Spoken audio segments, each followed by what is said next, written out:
السلام علیکم۔ تو آج ہم جو ہے ناول پڑھ رہے ہیں وہ ہے جنت کے پتے، اور ان کی مصنفہ ہیں نمرہ احمد۔ تو جہاں سے ہم نے پچھلی بار چھوڑا تھا ہم وہیں سے سٹارٹ لیتے ہیں۔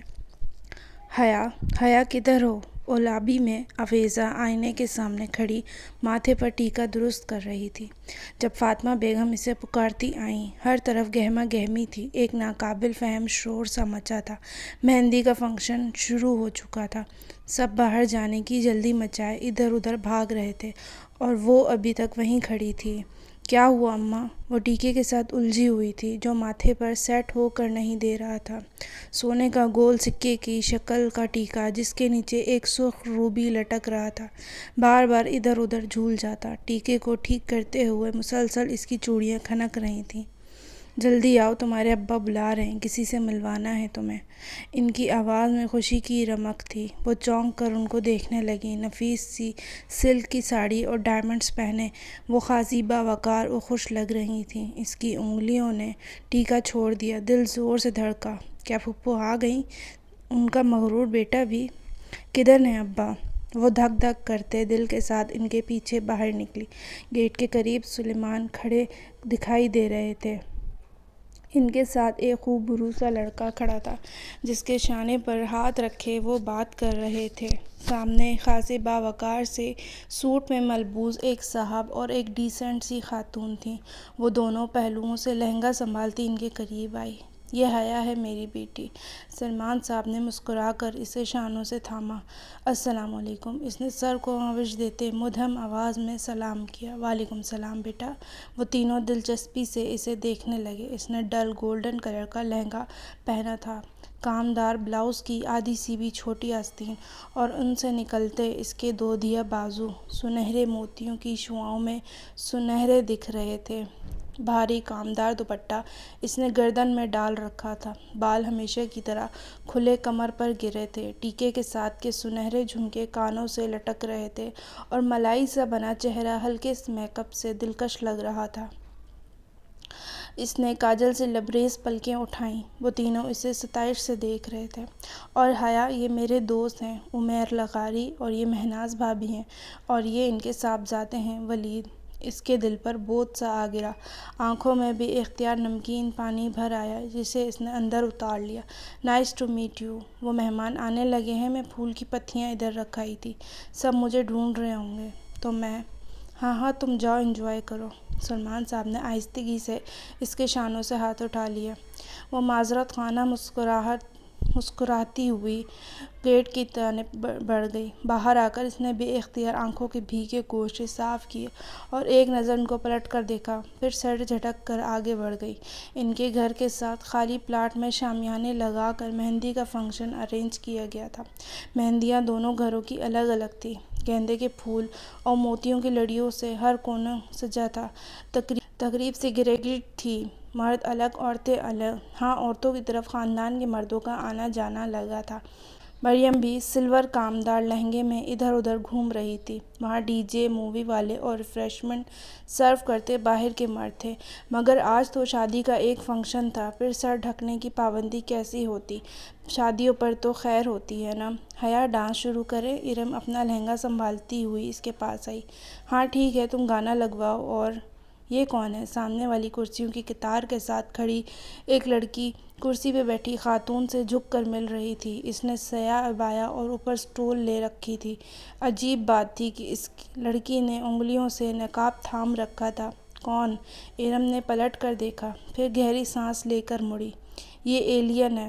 کون؟ حیا نے حیرت سے کہا۔ ایلین؟ ارے شہلا بھابھی ہیں یہ۔ پوری دنیا سے الگ ان کی 1.5 انچ کی مسجد ہوتی ہے، بس توجہ کھینچنے کے لیے فنکشنز پر بھی عبایا نقاب میں ملتی ہیں۔ اب پوچھو بھلا عورتوں کے فنکشن میں کس سے پردہ کر رہی ہیں؟ ہاں واقعی عجیب ہیں یہ بھی۔ اس نے شانے اچکائے۔ وہ ان کے ایک سیکنڈ کزن کی وائف تھی اور سال بھر پہلے ہی شادی ہوئی تھی۔ ڈی جے نے گانا سیٹ کر دیا۔ انہوں نے مووی والے کو ڈانس کی مووی بنانے سے منع کر دیا اور پھر اپنی مہارت سے تیار کردہ رقص شروع کیا۔ ایک سنہری پری لگ رہی تھی تو دوسری چاندی کی۔ جب پاؤں دکھ گئے اور خوب تالیاں بجی تو وہ ہنستے ہوئے کرسیوں کی طرف آئیں۔ السلام علیکم شہلا بھابی۔ وہ لڑکی بھی اسی میز پر موجود تھی۔ ارم نے فوراً سلام کیا۔ حیا نے بھی پیروی کی۔ وعلیکم السلام، کیسی ہو تم دونوں؟ وہ مسکرا کر خوش دلی سے ملی۔ ایک ہاتھ کی 2 انگلیوں سے اس نے ابھی تک سیاہ نقاب تھام رکھا تھا۔ بالکل ٹھیک شہلا بھابی، نقاب اتار دیں، ادھر کون ہے؟ شہلا نے جواباً مسکرا کر سر ہلایا مگر نقاب اسی طرح پکڑے رکھا۔ ماشاءاللہ، تم دونوں بہت پیاری لگ رہی ہو۔ وہ بات کرتے کرتے ذرا سا ترچھی ہو گئی۔ حیا نے حیرت سے دیکھا۔ شاید اس طرف مووی والا فلم بنا رہا تھا اسی لیے۔ عجیب عورت ہے، اتنی بھی کیا بے اعتباری، ہماری فیملی مووی ہے، ہم کون سا باہر کسی کو دکھائیں گے؟ حیا بڑبڑائی۔ پھر وہ جلد ہی وہاں سے اٹھ گئی۔ اماں جانے کدھر تھیں؟ کس سے پوچھے؟ سبین پھپھو آئی ہیں یا نہیں؟ وہ کافی دیر اسی شش و پنج میں مبتلا رہی، پھر گھر چلی آئی اور ٹی وی لاؤنج میں فون کے ساتھ رکھی ڈائری اٹھائی۔ تھکن کی وجہ سے دھم سے صوفے پر گری اور سبین پھپھو کا نمبر تلاش کرنے لگی۔ اس نے کبھی ان کو یوں فون نہیں کیا تھا مگر آج دل کے ہاتھوں ہار گئی تھی۔ ترکی کا وہ نمبر مل ہی گیا۔ اس نے ریسیور اٹھایا اور نمبر ڈائل کیا۔ گھنٹی جانے لگی تھی۔ اس کی دل کی دھڑکن تیز ہو گئی۔ 5ویں گھنٹی پر فون اٹھا لیا گیا۔ ہیلو، بھاری مردانہ آواز اس کی سماعت سے ٹکرائی۔ السلام علیکم۔ اس نے خشک لبوں پر زبان پھیری۔ جواباً وہ کسی انجان زبان میں کچھ بولا۔ میں پاکستان سے بات کر رہی ہوں، گڑبڑا کر انگریزی میں بتانے لگی۔ پاکستان سے کون؟ اب کہ وہ انگریزی میں پوچھ رہا تھا، اس کی آنکھوں میں پانی بھرنے لگا۔ میں سبین سکندر کی بھتیجی ہوں، پلیز ان کو فون دے دیں۔ وہ تو جواہر گئی ہیں، کوئی میسج ہے تو بتا دیں، وہ مصروف سے انداز میں کہہ رہا تھا۔ اب یہ جواہر کیا تھا، اسے کچھ اندازہ نہ تھا۔ وہ سبین پھپھو نے پاکستان نہیں آنا کیا داور بھائی کی شادی پر؟ نہیں، وہ بیزی ہیں۔ شاید وہ فون رکھنے ہی والا تھا کہ وہ کہہ اٹھی، آپ کون؟ ان کا بیٹا جہان۔ کھٹ سے فون رکھ دیا گیا۔ اس نے بھیگی آنکھوں سے ریسیور کو دیکھا اور پھر زور سے کریڈل پر پٹکا۔ آنسو صاف کیے اور اٹھ کر باہر آئی تو گیٹ کی طرف سے ظفر چلا آ رہا تھا۔ اس کے ہاتھ میں سفید اد کھلے گلابوں کا بوکے تھا۔ وہ بے اختیار ٹھٹک کر رکی، پھر لہنگا سنبھالتی زینے اترائی۔ یہ کیا ہے ظفر؟ او تسی اتھے ہو؟ یہ کورئیر والے نے دیے ہے تواڈے لیے۔ ظفر نے گلدستہ اور ایک بند لفافہ اس کی طرف بڑھایا۔ وہ پچھلے 7 سال سے تایا فرقان کا ملازم تھا۔ ٹھیک ہے، تم جاؤ۔ اس نے بوکے کو بازو اور سینے کے درمیان پکڑا اور دونوں ہاتھوں سے بند لفافہ کھولنے لگی۔ حسب معمول اس میں سفید سادہ کاغذ تھا جس کے بالکل درمیان میں اردو میں ایک سطر لکھی تھی، اس لڑکی کے نام جو کبھی کسی انچاہے رشتے کے بننے کے خوف سے روتی ہے تو کبھی کسی بن چکے انچاہے رشتے کے ٹوٹنے کے خوف سے۔ وہ سن رہ گئی، پھر گھبرا کر ادھر ادھر دیکھا۔ گیٹ کھلا تھا۔ مہندی والی جگہ سے بہت سے لوگ آ جا رہے تھے۔ ایسے میں کیا کوئی ادھر تھا جو بغور مشاہدہ کر رہا تھا؟ اس نے لفافے کو پلٹا۔ کورئیر کی مہر 1 روز قبل کی تھی۔ ابھی 10 منٹ قبل وہ جہان کے ساتھ پہلی دفعہ بات کر کے روئی تھی۔ بن چکا انچاہا رشتہ، اور گھنٹے بھر پہلے ولید اور اس کے والدین سے ملی تھی۔ انچاہے رشتے کے بننے کے خوف۔ یہ کون تھا جو اتنا باخبر تھا؟ 1 دن قبل ہی اسے کیسے علم ہوا کہ وہ آج 2 دفعہ روئے گی؟ وہ خوف زدہ سی کھڑی بار بار وہ تحریر پڑھے جا رہی تھی۔ ابا نکل تو نہیں گئے؟ وہ پرفیوم کی بوتل بند کرتی، مخصوص ہارن اور گیٹ کھولنے کی آواز پر موبائل اور پرس اٹھا کر باہر کو بھاگی۔ مقررہ وقت ہونے کو تھا۔ آج داور بھائی کی بارات تھی۔ پورچ خالی تھا۔ تایا فرقان کے پورشن سے البتہ آواز آ رہی تھی۔ اب کیا کرے؟ ابا کو فون کرے یا تایا فرقان کے گھر جا کر کسی سے لفٹ مانگے؟ وہ سوچ ہی رہی تھی کہ گیٹ پر ہارن ہوا۔ اس نے رک کر دیکھا، سیاہ چمکتی ایکورڈ باہر کھڑی تھی۔ اس کی ہیڈ لائٹس خاصی تیز تھیں۔ اس نے بااختیار ماتھے پر ہاتھ کا سایہ بنا کر دیکھنا چاہا۔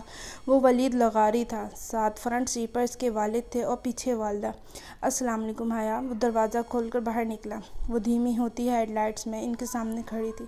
گہرے سرخ کامدار بغیر آستینوں والا فراق جو پاؤں تک آتا تھا اور نیچے ہم رنگ تنگ پاجامہ، گولڈن دوپٹہ گردن میں تھا۔ ہمیں میرج ہال کا علم نہیں ہے۔ انکل ہیں؟ وہ اسے نظر انداز کرتی لغاری صاحب کے دروازے کے پاس رکھی۔ انکل پیراڈائز ہال جانا ہے اور ابا شاید نکل گئے ہیں، مجھے پتہ ہی نہیں چلا۔ اوہ، تو آپ کے چچا وغیرہ؟ وہ تو ابا سے بھی پہلے چلے گئے تھے۔ ٹھہریں، ابا زیادہ دور نہیں گئے ہوں گے، میں انہیں واپس… ارے وہ کیوں واپس آئیں؟ آپ ہمارے ساتھ آ جاؤ بیٹا۔ ہاں بیٹا، آؤ۔ مسز مسز مہناز لغاری نے فوراً دروازہ کھولا۔ اب اگر ابا کا انتظار کرتی تو آدھا فنکشن نکل جاتا۔ چلے ٹھیک ہے، وہ گاڑی میں بیٹھ گئی۔ تو ہماری بیٹی کیا کرتی ہے؟ راستے میں لغاری صاحب نے پوچھا۔ میں ان کی بیٹی کب سے ہو گئی؟ جی، میں شریعہ اینڈ لاء میں LLB آنرز کر رہی ہوں۔ یعنی کہ آپ اسلامی وکیل ہو؟ جی، وہ پھیکے سا مسکرائی۔ یہ لوگ اتنی اپنائیت کیوں دے رہے تھے اسے؟ حیا بیٹا، آپ کا شادی کے بعد پریکٹس کا ارادہ ہے؟ کیونکہ میں اور آپ کے انکل تو کبھی اس معاملے میں زبردستی کے قائل نہیں ہیں۔ خود ولید کو بھی شادی کے بعد بیوی کے جاب کرنے پر کوئی اعتراض نہیں ہے، مہناز کہہ رہی تھی، اور وہ ہکا بکا ان کو دیکھ رہی تھی۔ کیا معاملات اتنے آگے بڑھ چکے ہیں، یا وہ اس خوش فہمی کا شکار تھے کہ ابا ان کو کبھی انکار نہیں کریں گے؟ وہ اس وقت پرسکون ہوئی جب میرج ہال کی بتیاں نظر آنے لگیں۔ لفٹ کا شکریہ انکل۔ انکل اور آنٹی کے ساتھ ہی باہر نکلی تھی۔ اسی پل انکل کا موبائل بجا تو معذرت کر کے ایک طرف چلے گئے۔ مہناز بھی ان کے پیچھے گئی۔ حیا سنیے، وہ جانے لگی تھی کہ ولید نے پکارا، مجھے آپ سے بات کرنی ہے، مگر یہ مناسب نہیں ہے۔ مگر مجھے اسی رشتے کے متعلق بات کرنی ہے، اگر آپ 2 منٹ اندر بیٹھ کر بات سن لیں تو۔ ساتھ ہی اس نے فرنٹ سیٹ کا دروازہ کھولا۔ روشنی کا ایک کوندہ اس کے ذہن میں لپکا۔ موقع اچھا تھا، وہ اس کو اپنے نکاح کے بارے میں بتا کر سارا معاملہ یہیں دبا سکتی تھی۔ ٹھیک ہے، لیکن یہاں ہمارے رشتہ دار ہیں، اگر ڈونٹ وری، میں کار کو بیک سائڈ پر لے جاؤں گا، آپ بیٹھیے۔ وہ بیٹھی تو ولید زن سے گاڑی آگے بھگا گیا۔ آپ کو جو بھی کہنا ہے جلدی کہیے، پھر مجھے بھی کچھ کہنا ہے۔ پہلے آپ کہیے۔ ولید میرج ہال کی پچھلی طرف سنسان گلی میں گاڑی لے آیا تھا۔ اوکے، مجھے کچھ بتانا تھا۔ میرے ابا نے، معلوم نہیں آپ کو بتایا ہے یا نہیں، مگر میں بتانا ضروری سمجھتی ہوں۔ میرا نکاح میری پھپھو کی بیٹی سے بچپن میں ہی ہو گیا تھا۔ وہ لوگ ترکی میں ہوتے ہیں۔ کچھ خاندانی مسائل کی وجہ سے میرے ابا ان سے تھوڑے سے بدظن ہیں، اور مجھے ڈائیورس دلا کر میری شادی کہیں اور کرانا چاہتے ہیں، مگر میں ایسا نہیں چاہتی۔ پلیز آپ انکار کر دیں، میں کسی اور کی بیوی ہوں، نکاح پر نکاح نہیں ہو سکتا۔ پلیز میں آپ سے درخواست کرتی ہوں۔ اس نے چہرہ اوپر اٹھایا۔ وہ یک ٹک گہری نظروں سے اسے دیکھ رہا تھا۔ یہ اس کا چہرہ تو نہ تھا جو وہ سارا راستہ ڈرائیونگ کے دوران دیکھتی آئی تھی، یہ تو کوئی اور ہی شخص تھا۔ پھر آپ نے کیا سوچا؟ اس کی آواز لڑکھڑا گئی۔ خطرے کا الارم زور زور سے اس کے اندر بجنے لگا۔ کس بارے میں؟ وہ بوجھل آواز میں بولا تو وہ دروازے کی طرف سمٹی۔ اس کا ہاتھ ہینڈل پر رینگ گیا۔ آپ کے اس رشتے سے انکار کے بارے میں ساری عمر پڑی ہے یہ باتیں کرنے کے لیے حیا، ابھی تو ان لمحوں کا فائدہ اٹھاؤ جو میسر ہے۔ وہ ایک دم اس پر جھکا۔ حیا کے لبوں سے چیخ نکلی۔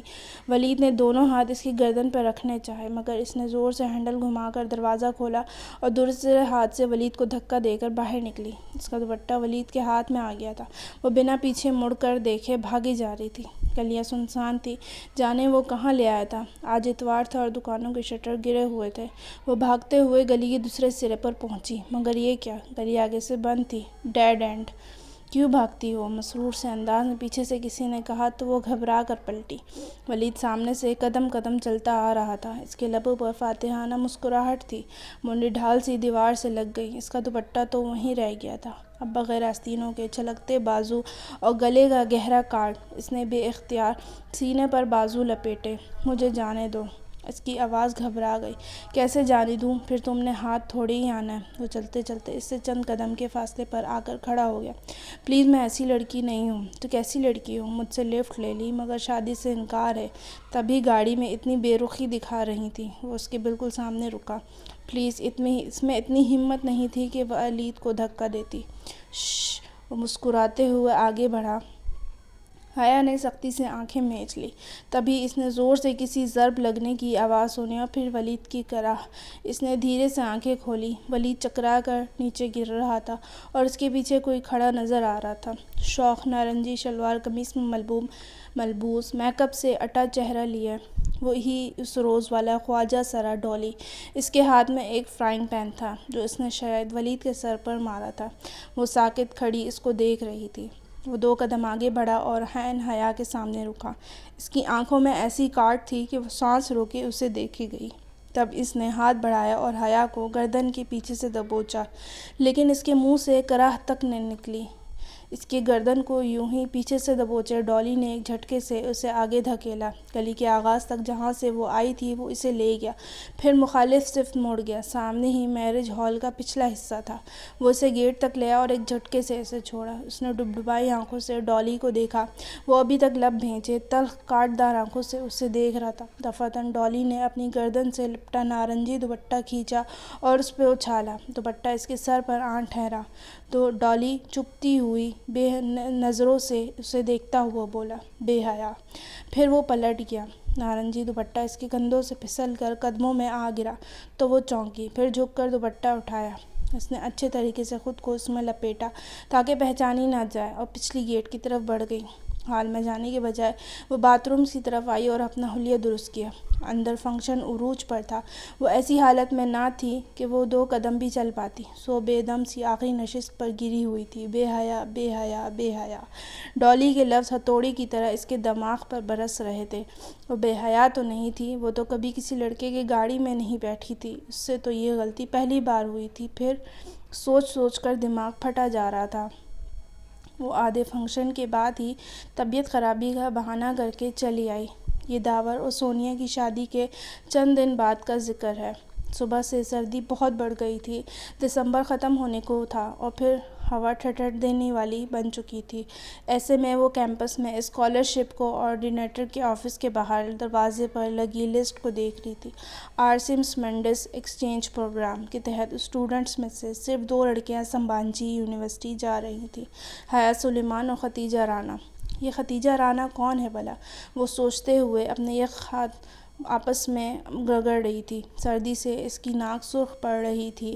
لانگ شرٹ اور ٹراؤزر پر اسٹائلش سا لانگ سویٹر پہنے وہ دروازے کے سامنے کھڑی تھی۔ دفعتاً عقب سے کسی نے پکارا، ایکسکیوز می۔ وہ چونک کر پلٹی۔ پیچھے ایک لڑکی کھڑی تھی، کندھے پر بیگ، ہاتھ میں ڈائری اور پین اور آنکھوں پر بڑا سا چشمہ۔ وہ اس کو نام سے نہیں پہچانتی تھی لیکن یونہی میں کئی بار دیکھا ضرور تھا۔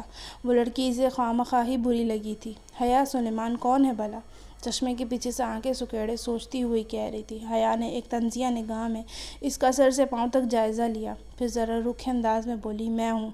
اوہ! اس نے جیسے بمشکل اپنی ناگواری چھپائی۔ میں آپ کے ساتھ ترکی جا رہی ہوں حیا۔ میں ختیجہ ہوں۔ میری فرینڈز مجھے ڈی جے کہتی ہیں، لیکن آپ میری فرینڈ نہیں ہیں، سو ختیجہ ہی کہیے گا۔ مجھے بھی حیا صرف میرے فرینڈز کہتے ہیں۔ آپ مجھے مس سلیمان کہہ سکتی ہیں۔ وہ کہہ کر پلٹ گئی۔ عجیب بد دماغ لڑکی تھی وہ ختیجہ رانا۔ اس سے پہلے بھی خواہ بری لگتی تھی اور اب اندازہ ہو گیا تھا کہ اس کے بھی حیا کے بارے میں کچھ ایسے ہی خیالات تھے۔ آج تک کے لیے اتنا ہی۔ نیکسٹ ایپیسوڈ کے لیے ہم پھر ملیں گے، تب تک کے لیے اللہ حافظ۔